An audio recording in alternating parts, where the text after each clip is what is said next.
Chester Gillis, he is Dean of Georgetown College and a theology professor at Georgetown University. He joined us the morning Pope Benedict stunned the world with his news of his retirement. Also with us in Vatican City, Greg Burke, a Vatican media advisor. Good morning to all.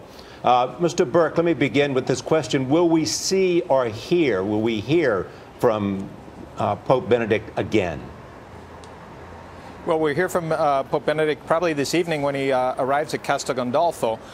He is scheduled to go to the balcony there. There's a courtyard outside the palace, the summer palace, where he often goes in the summer to greet people as well. So I expect he will say some words there because there are obviously going to be people gathered. It won't be long, but he'll certainly say something to them.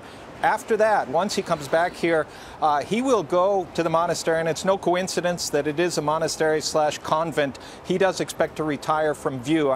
We may be able to get some photos of him walking in the garden, but I don't think we're going to be hearing a lot from Pope Benedict. And the first thing the College of Cardinals will do after the resignation? The first thing is they'll meet and they'll make a decision whether or not they'll move things up. There's been a lot of talk about whether the conclave starts on the 15th. It has to start by then, the actual voting of the conclave, or whether they can move it up a few days.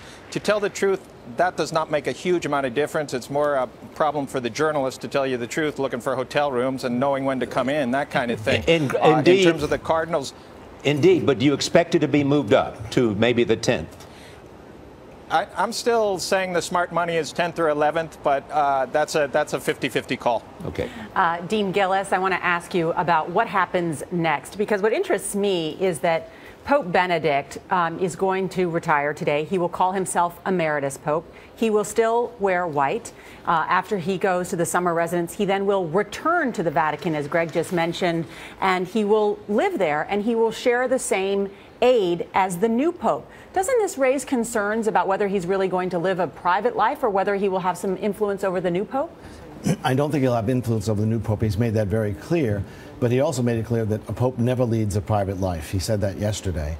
And sharing Archbishop Georg Genswein with the new Pope will have some continuity on both sides. For Pope Benedict, he'll have someone with whom he's comfortable and who knows him. And with the new Pope, he will be able to introduce him to the schedule, the rigorous schedule of the Pope and the rigors of the Vatican. But you do, I mean, this is unprecedented to have two popes living in Vatican City. Everything about this is unprecedented, and they're somewhat making it up as they go along. There's no question about it.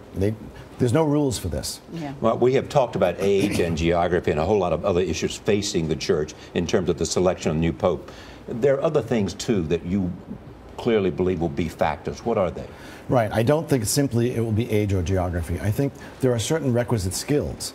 One is management skills, which has been said by Cardinal Dolan, for example, very necessary at this time in the Church. Linguistic skills. A person has to be fluent in Italian and English minimally to be able to run such an international organization.